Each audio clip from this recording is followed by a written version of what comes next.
Fear of contamination OCD की एक ऐसी कैटेगरी है जिसमें मरीजों को जो है गंदगी का फोबिया होता है, खौफ होता है। उन्हें ये महसूस होता है कि उनके इर्द गिर्द बहुत ज्यादा गंदगी है और वो उससे जो है बचना चाहते हैं। हल्की सी डस्ट भी हाथ को लग जाए तो बार बार जो है धोने के, साफ सुथराई के ख्यालात आते हैं। वॉशरूम में घंटों बैठे रहते हैं और जो है अपने प्राइवेट पार्ट्स को बार बार वॉश कर रहे होते हैं, यूरिन जो है पास करके या स्टूल पास करके। नहाते हैं तो नहाते ही रहते हैं घंटों, जब तक जो है साबुन की टिकिया खत्म नहीं हो जाती। जिस चेयर पे बैठेंगे उसे जो है पहले 2-3 बार साफ करेंगे, जिस प्लेट में खाएंगे उसे साफ करेंगे, जो चीज वो खाएंगे पहले उसके बारे में जानने की कोशिश करेंगे कि ये जो है किन इंग्रेडिएंट्स के साथ जो है बनी है, कौन कौन सी चीजें जो है वो हेल्थ कॉन्शियस हैं इनके लिए, और जो है फिर वो खाएंगे।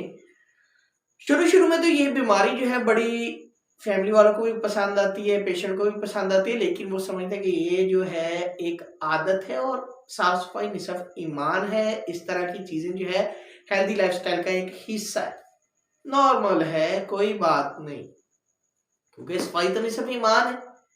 लेकिन बात जो है यहाँ से थोड़ी सी बढ़ जाती है। अब होता ये है कि वो इंसान बार बार चीजों को जो है साफ करना शुरू कर देता है।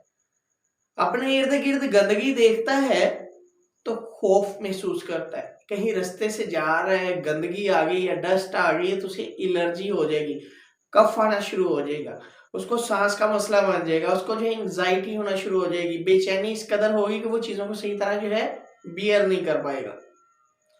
थॉट्स पैटर्न जो है इस कदर जो है चेंज हो जाएंगे कि वो जो है कहीं गंदी जगह से गुजरेगा भी नहीं, ऐसे लोगों के साथ मिलेगा भी नहीं जो हाइजीन्स का ख्याल नहीं रखते। इवन के घर में कोई चीज बनी है तो बार बार जो है वो चेक करेगा इसके अंदर जो इंग्रेडिएंट्स डाले गए हैं वो कैसे हैं, ठीक है कि नहीं। यहाँ पर भी बात खत्म नहीं होती, जिस प्लेट में से सर्व जो है वो करनी है किसी ने चीज, पहले वो 2 से 4 बार 6 बार उसने जो है वॉश करना पड़ेगी। जिस टेबल पे रखना है उसे वॉश करना पड़ेगा, साफ करना पड़ेगा, क्लीन करना पड़ेगा जनाब। तो सफाई का फोबिया यहाँ बैठ जाता है, कॉमन है, बहुत सारे लोगों में डायग्नोज है। और इसके ट्रीटमेंट के लिए ये लोग क्या करते हैं, ये अद्वियात का सहारा लेते हैं। फियर ऑफ कंटेमिनेशन बेसिकली उनके बिहेवियर के अंदर जो है चेंजेस आ जाते हैं। किस वजह से? थॉट पैटर्न की वजह से। क्यों?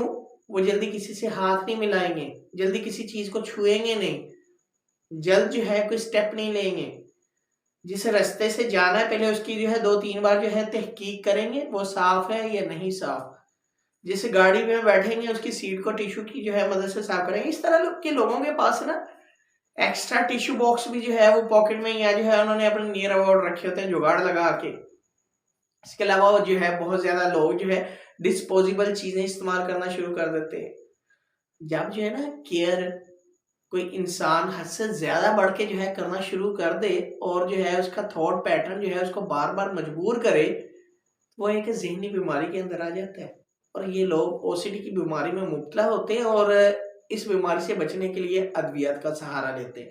लेकिन अद्वियात जो है उन्होंने तो सिर्फ ब्रेन के मैकेनिज्म को जो है ठीक करना है, इस चीज की जो है उन्होंने गारंटी नहीं देनी कि ओसीडी जो है आपकी 100% जो है वो क्योरेबल है।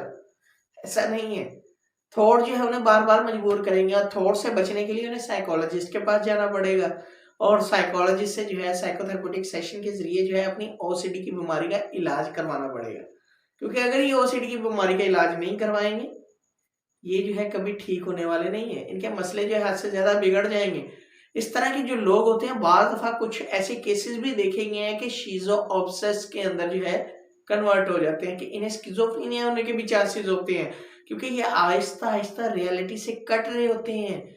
इनको एट अ टाइम डिप्रेशन भी आ जाता है, इनके मिजाज में तब्दीली आ जाती है, मूड बहुत ज्यादा लो हो जाता है। इवन के इस तरह के पेशेंट जो है साइकोटिक फेज के अंदर भी चले जाते हैं। तो ओसीडी बड़ा खतरनाक है, खासकर जो है उन लोगों के लिए जो सिर्फ और सिर्फ अद्वियात का सहारा लेते हैं। अद्वियात का इस्तेमाल मैं ये नहीं कहता कि नहीं करना चाहिए, करना चाहिए, लेकिन कुछ चीजों को जो है मद्देनजर रखना चाहिए कि ट्रीटमेंट का प्रॉपर जो है तरीकाकार क्या है।